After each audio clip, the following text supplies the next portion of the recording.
Salam, perkenalkan saya Haider Sas. Pada kesempatan kali ini kita akan melanjutkan sesi tanya jawab part kedua bersama Kak Irka. Jadi malam ini kita juga sangat berterima kasih kepada Eren.co yang telah mensupport kami untuk tetap lebih strong menghadapi tanya jawab malam. Betul. Oke. Strong ini. Oke. Baik, Kak Irka. Ya. Ini ada pertanyaan dari beberapa viewers ya. Poin pertama ini adalah bagaimana kalimat pertama kali yang Anda ucapkan kepada istri pertama kalau Anda ingin menikah lagi? Dan dalil-dalil apa yang Anda ucapkan agar istri pertama itu tidak marah? Nah, ini pertanyaan yang sangat luar biasa ini. Luar biasa. Silahkan.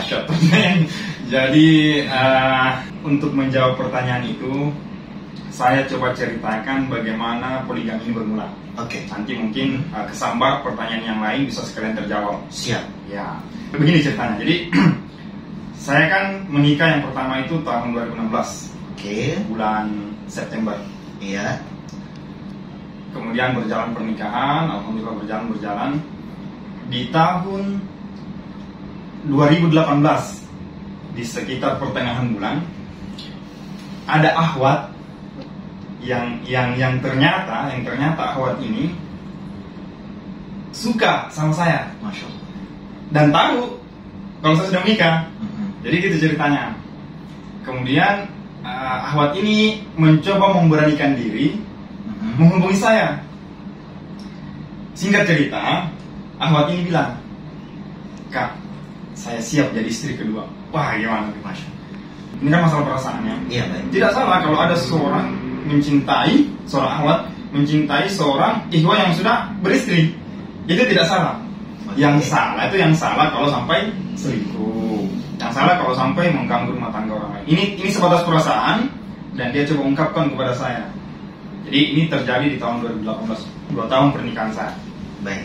Nah, kemudian saya berkata sama si akhwat, ya, begini deh, kalau kamu memang siap jadi istri kedua, silahkan hubungi istri saya. Katakan sama dia, kalau istri saya terima, saya akan kamu dapati menjadi suami yang mampu berlaku adil, insya Allah. Saya berkata seperti itu. Jadi apa kata si akhwat? Baik Kak, saya coba kumpulkan keberanian saya dulu, kemudian saya akan hubungi istri kakak. Jadi yang menarik di sini bahwa mereka ini berteman. Mereka ini bertemannya, tapi bertemannya itu bukan dari awal ya, bukan dari awal. Jadi sepanjang perjalanan, kemudian mereka kenalan dan mereka akrab. Itu seperti itu intinya. Oke. Lalu ternyata si akhwat ini beberapa lama mengumpulkan keberaniannya selalu gagal, selalu nggak sanggup. Menurut dia gini, setiap kali dia coba mau ketemu atau mau coba hubungi dia by call dan lain sebagainya, grogi. Jadi dia gugup. Wajar kan? Nah, jadi saya yang udah ada penyampaian seperti ini nggak juga langsung hubungi istri saya, enggak. Jadi saya nggak pernah kasih tahu bahwa ada akhwat yang mau dan lain sebagainya, saya nggak pernah kasih tahu. Cuman sebagai antisipasi, nah saya sudah mulai memberikan dalil-dalil poligami kepada istri saya. Tadi ada pertanyaannya kan? Luar biasa. Jadi saya mengintro. Jadi maksud saya membuka jalan untuk syahwat tadi. Nah, jadi istri saya, jadi kalau berbicara tentang kecemburuan, istri saya tidak terlalu hebat masalah cemburu. Nah, ketika saya membuka jalan, saya mengajarkan istri saya beberapa tahapan ilmu. Tidak langsung poligami dulu. Iya. Yang saya ingat gini, waktu itu ada satu insiden, ada seorang ustaz, katanya ustaz, kemudian murtad, pindah ke agama lain, keluar dari Islam, kemudian mengajak orang lain masuk ke agamanya. Masya Allah. Caranya kayak gimana? Ternyata paling banyak dia gunakan itu dalil poligaminya Nabi. Jadi marak pada tahun itu lagi maraknya tuh ustaz tersebut. Jadi oknum itu ya, dia mengatakan seperti ini, ya, mudah-mudahan saya tidak salah ingat. Dalam sehari dia bisa murtadkan 15 perempuan. 15 perempuan hanya dengan apa? Dalil poligaminya Nabi. Apa katanya? Tuh, Nabi kamu beristri sampai sekian, lebih dari 4. Nabi kamu seperti Nabi kamu. Ini nggak layak dijadikan contoh. Akhirnya perempuan kan takut masalah poligami kan? Betul. Nah, hari ini perempuan dengan poligami, waduh, ya kan? Nah, akhirnya saya pertama angkat videonya itu. Jadi saya kasih videonya ke dia. Nih, lihat nih bahayanya. Bayangkan dalil poligami dipakai buat nakut-nakutin orang sampai harus keluar dari Islam. Yang parah gini, ternyata orang-orang yang dikeluarkan dari Islam itu perempuan-perempuan yang udah bolak-balik naik haji. Bahayanya kan? Bahayanya. Udah mulai dapat hikmah. Nah, akhirnya dia mau coba cari tahu tentang apa itu poligami. Nah, sudah saya bahas.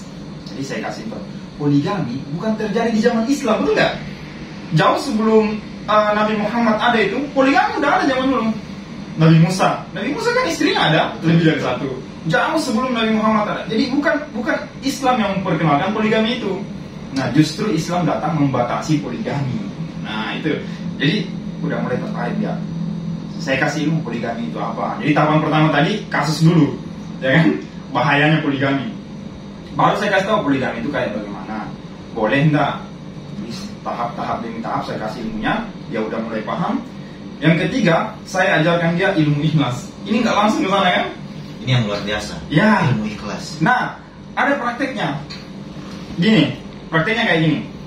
Kalau mau belajar ilmu ikhlas, jadi saya bukan buat nakutin istri ya. Saya bilang begini, sayang, suatu saat nanti pasti saya akan mati. Ya, kalau bukan saya duluan, umitnya yang duluan.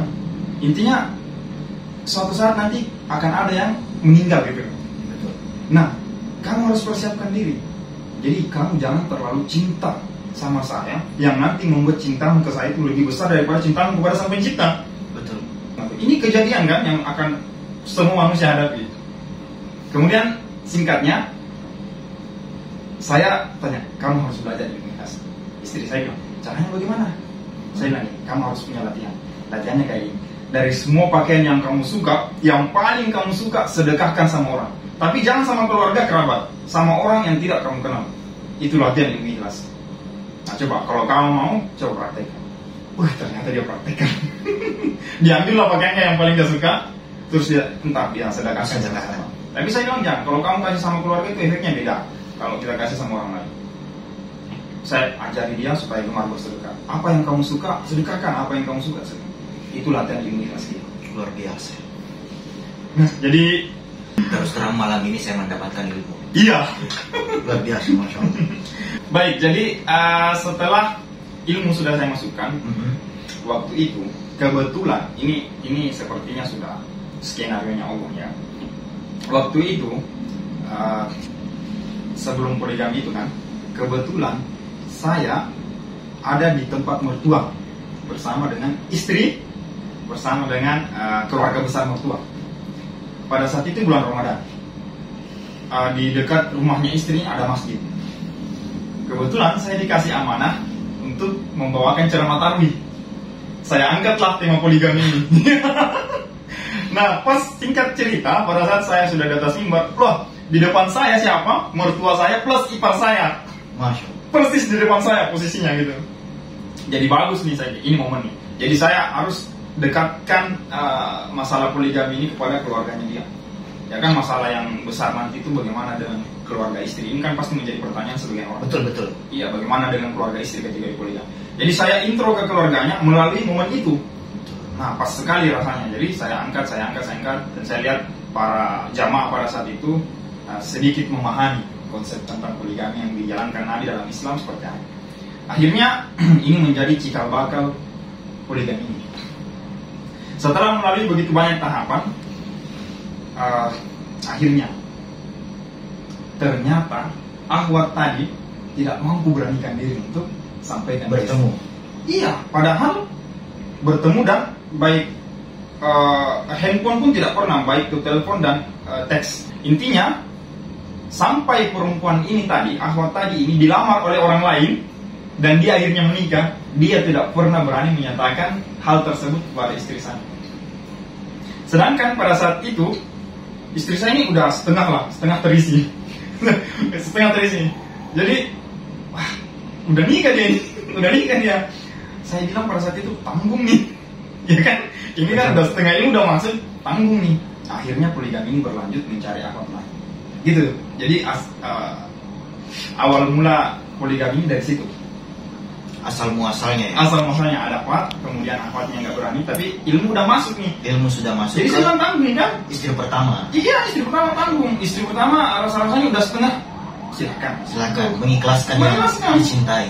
Itu ya udah sampai, saya pada saat itu sudah sampai di tahap saya harus kuliah saya mau poligami. Niatnya apa? Satu, untuk membantu menjalankan usaha.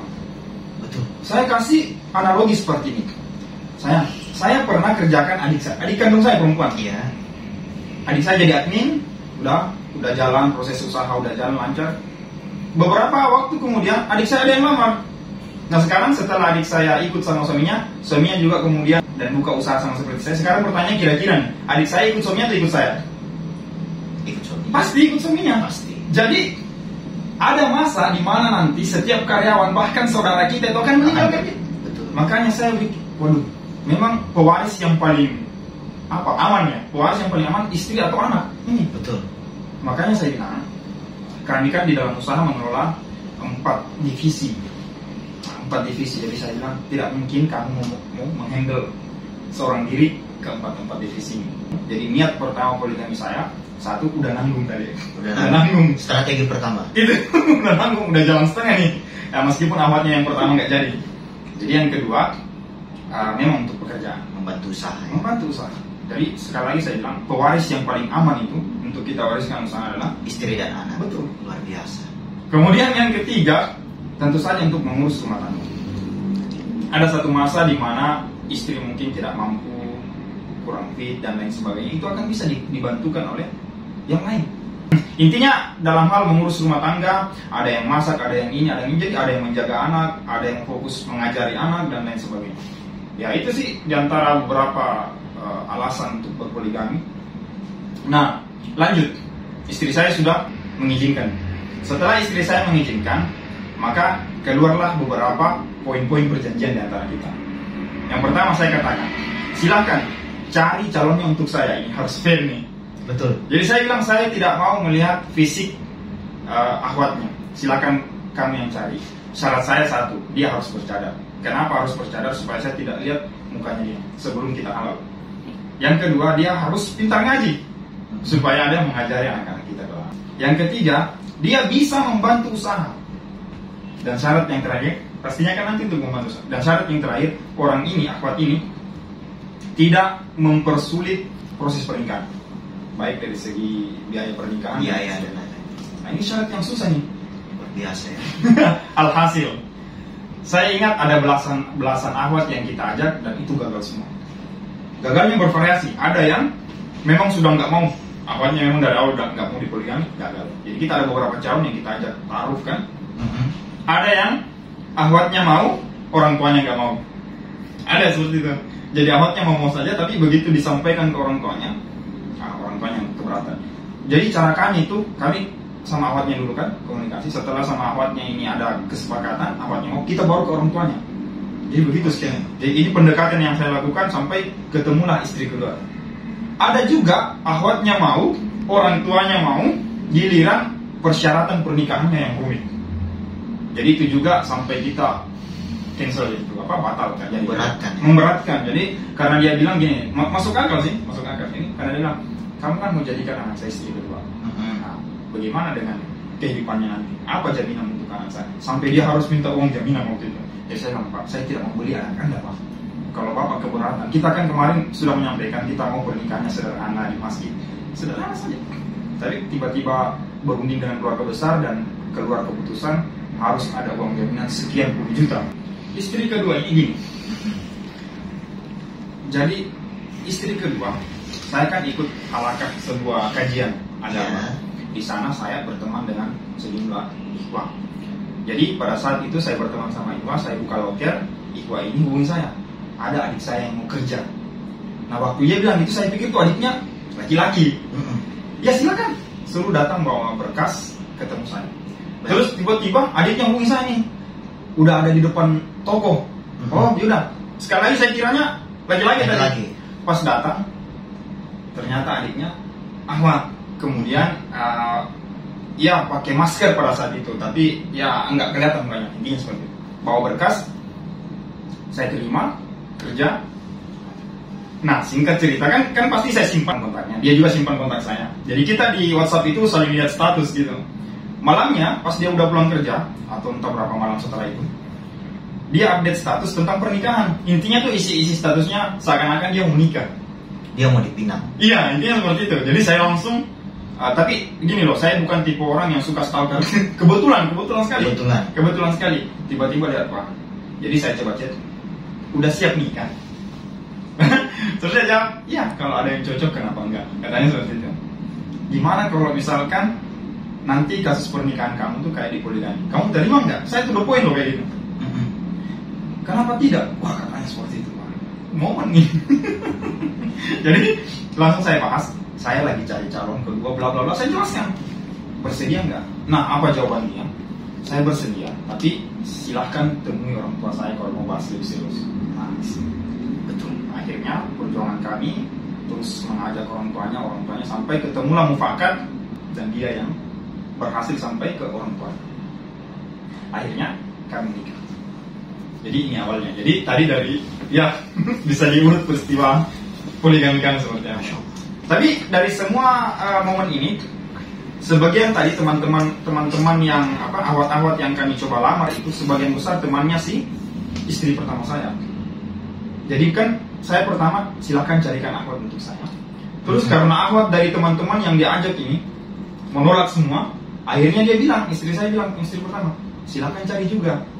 Jadi saya pada saat itu sebenarnya ikhlas saja. Istri pertama yang carikan, cantik tidaknya itu bonus untuk saya kan. Itu hal yang harus disyukuri nanti. Tapi karena istri pertama sudah kewalahan, dari teman-temannya semua pada menolak, nah saya kebetulan ada pas banget. Jadi dia pas jadi karyawan, udah enak kan? Udah dapat lagi. Udah dapat. Jadi tinggal syarat-syarat yang lain. Tapi saya tanya juga, pintar ngaji enggak? Pintar. Bisa saya uji. Saya dengar bagus, makros dan lain sebagainya. Akhirnya kita cocok di semua syarat-syarat yang kita pasang. Dan gini loh, yang paling menarik bahwa mahar yang saya keluarkan untuk dia itu sama dengan mahar yang saya keluarkan untuk istri pertama. Jadi dari awal kita setting ini supaya adil. Ya. Masya Allah. Tapi satu lagi, hal yang tidak terlepas dari ini, mungkin teman-teman anggap semudah itu, tidak. Jadi apa yang menjadi dasar poligami ini juga bisa terjadi. Saya pada saat niat ini harus jujur aja, memang banyak-banyakin tahajud. Dan setiap saya tahajud, saya kira tidak ada doa saya yang tidak terkabulkan. Jujur ini. Nah, cuman ada doa yang saya minta dikasih sama Allah itu di bawahnya.